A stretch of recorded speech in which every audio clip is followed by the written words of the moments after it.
Yeah. In the 1970s, when I entered the workforce, I think, and correct me if I'm wrong, I think I was making like $9 an hour. First, I was a dishwasher, cook, and then during school, Howard Johnson's assistant manager at night. $9 an hour for just a kid in his teens. I think the minimum wage is not even that in the United States. I know in Poland, the minimum wage is higher than the States. And with that minimum wage, you get 100% medical coverage no matter what. 100%. No deductibles, no copays. You just go to the doctor.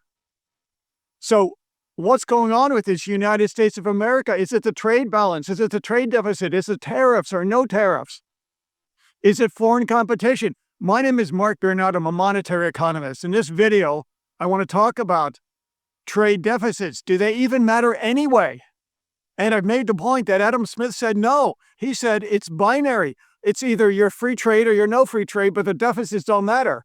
Let's figure out with economic theory and the history of economic thought where this all comes from. A lot of people have opinions today. A lot of people are spewing their ideas on the internet, but I ground this in fundamental ideas of the 16th, 17th, 18th, 19th century. Time when economists and polemics vetted through discourse, writing, reading books, letters to each other. Hundreds of years they were thinking without the distractions of the modern world, vetting these logical arguments until the theory became precise and rigorous. This is why I always recommend, if you want to know the answer, go back to the history of economic thought. My story, of course, is I wanted to study history. And then I wanted to study philosophy in college, and my parents flipped out. So I studied economics, and I cheated. I'm focusing on the history of economic thought, but it's a win-win. It's a very fascinating subject. So originally, there was this thing called, by David Hume in the 1700s, the species flow mechanism, gold standard, how automatically you would have a correction of trade deficits. Automatically, no tariffs. We could just go home and enjoy our lives. How would that happen? Here's a quote by David Hume. You might know him as the empiricist. Suppose that 4/5 of all the money of Britain were to be annihilated in one night. Must not the price of all labor and commodities sink in proportion? Must everything sold in England as cheap as they were in another nation? But the cheapness will both invite foreigners to buy and the natives to buy less, the foreigners to buy more and the natives to buy less abroad. By this means, the money must flow in upon us. So the idea is that when there is a trade deficit, okay, things become cheaper. Money flows out and it all balances, money being gold, the species, okay? Gold was money and money was gold. And if you look at it, we were running pretty good trade balances under the gold standards because there was a natural correcting mechanism that when one country started to dominate, it was supply and demand that dictated the price and everything would balance out. And even in the last remnants of Bretton Woods, of the gold standards, Bretton Woods in the 1970s, there existed a trade balance. And this wasn't even a real gold standard. The gold standard did it very efficiently. Bretton Woods, the last remnants of the gold standard, inefficiently, but this still worked. As soon as Richard Nixon in 1971 took us off the gold standard to pay for, the Great Society in the Vietnam conflict, immediately everything went sideways. So we might say that this trade deficit is a monetary phenomenon. We're never going back to the gold standard because governments cannot control spending. So under this fiat currency regime we have, dictated by the natural rate of interest, really the neutral rate of interest, a imprecise revamp of the natural rate of interest, things are happening. We have a massive trade deficit, okay? And is this good? Is it bad? Can we correct it? Should we do tariffs? Let me explain it based on economic theory.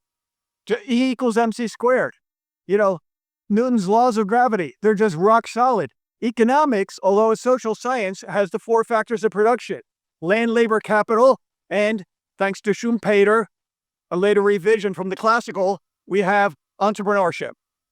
Just looking at land, or just looking at labor and capital. Why does Asia import so much? Are they doing it through deceptive practices? Are they cheating the United States? Is it asymmetry?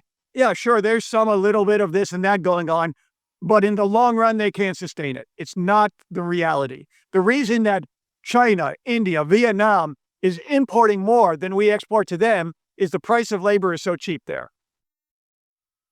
Bottom line, any economist in the world will tell you, factors of production, the things that make the factories go, factors, land, labor, capital, and entrepreneurship.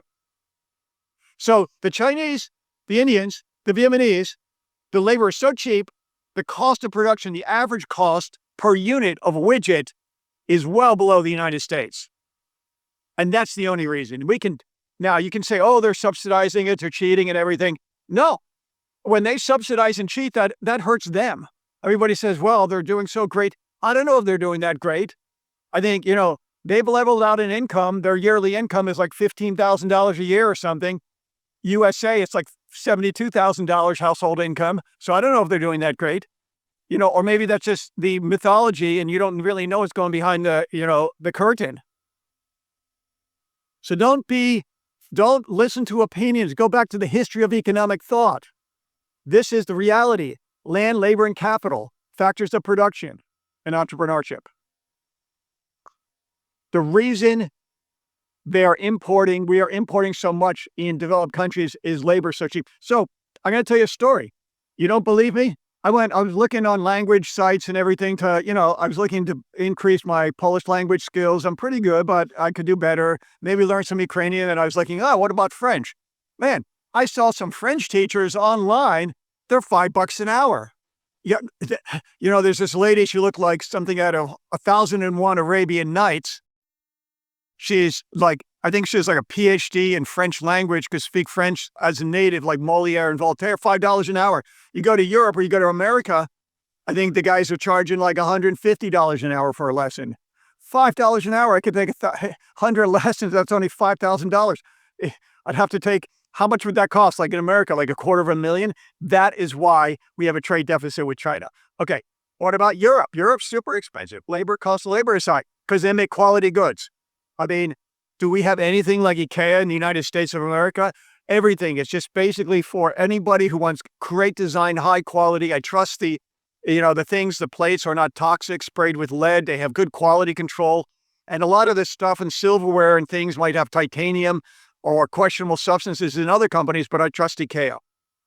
And, the Italians make great leather products. And the Greeks have great olive oil. They make great handbags and shoes. That's why women buy these handbags and shoes from Italy, because you can't get it in the States the same quality. Okay, consumer preference. The French with cosmetics. So the Germans with cars, there's a certain degree of automation that replaces this high labor cost so they can still do low cost of production through innovation and deployment of technology. Long-term thinking has done it.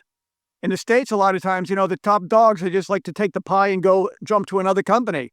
Leverage their position, jump to another company, take the golden parachute stock options. And, the workers, do you think the workers are going to benefit from this, increased tariffs? No way. If we ever do retool, I doubt it, okay, for lots of reasons, it's not going to be like the workers are going to get it, the top dogs are going to get it. So Europe has a comparative advantage. David Ricardo, going back to economics. So again, is it all bad? No. We have a trade deficit. The bad thing is government can't control the budget, okay? And that's why we can't go on the gold standard, and that's why things are out of control. And there's first receivers and last receivers of money. Money isn't neutral. Every time we do a monetary pump, the people in the king's court, the bankers, the investment bankers, they get it first, and the workers, the little guys, get it last. That's why the Gini coefficient is exacerbated. That's the problem. The problem isn't that we're getting a flow of cheap goods because, if we're wise, the flow of cheap goods should be capital goods. Yeah, I mean, let's import those cheap 3D printers and start production here. But, it's a whole societal thing that is going on in the States. But the worst thing you could ever do is impose tariffs, a tax on the poor, a regressive tax. Tariffs are nothing more than VAT through the roof, value-added tax through the roof. Go back to this history of economic thought. Look at the 4 factors of production or the 3 factors of production in the classical world. land, labor, capital. United States has expensive labor, if you include everything included in that, and the capital investment is not necessarily as rapid as in other countries. So, if you want to stop the trade deficit, build a better mousetrap. And that is what the world is about.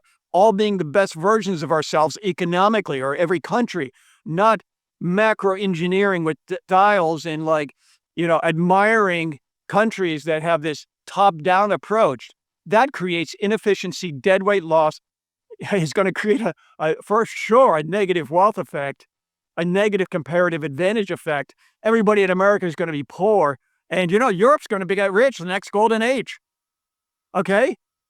I don't know what's going to happen in Asia. That's another conversation. But just going by the history of economic thought, I read you that great quote by David Hume. I'm telling you right now, there's better ways to solve it than micromanaging or top-down approach that, some tech that understands economics better than you do.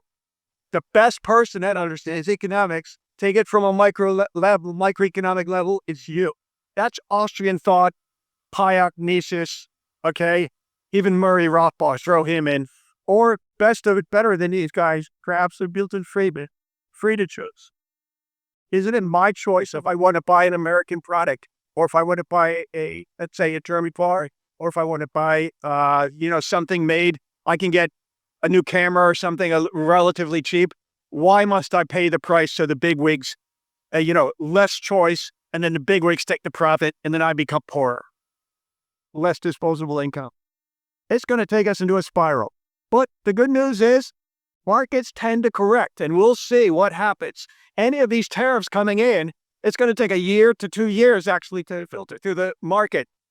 And a lot of things can happen. I'm talking about the real good sector, not the expectationally driven financial sector. So a lot of good things can happen. We have a lot of time to wait. My name is Mark Bernard. I'm a monetary economist. Have a great day.